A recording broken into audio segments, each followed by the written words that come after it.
来关心台铁的消息，台铁了钱真严重，这大家知影。甲票价敢买起，交通部长王国材今日伫立法院质询，讲台铁伫安全服务的苦度甲准点，这代志做好了，才去讨论到票价问题。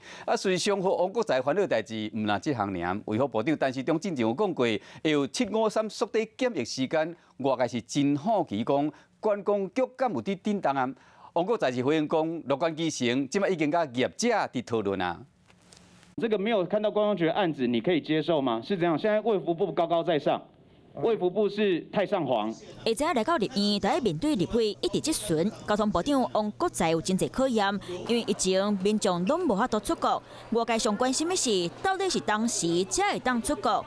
卫福部长陈时中讲，753计划甲检疫时间变短，也就是为即摆10天到7天，再个到3天，甚至是唔免隔离。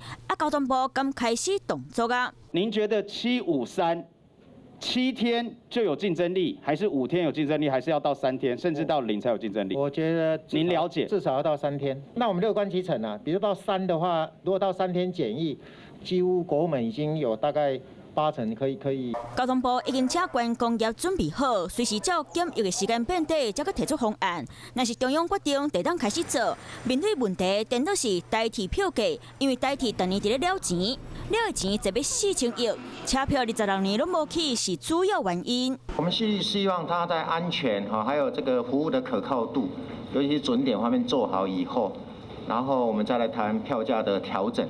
有关票价新慢请咧，工会预告23号会发动真正抗议，王国材赶快无放弃，会继续甲大家斟酌沟通参详。我是陈雅玲，想要跟我一起从零掌握天下事吗？赶紧按下华视新闻 YouTube 频道的订阅按钮，开启小铃铛，跟我一起探讨公共议题，给您最专业的华视新闻。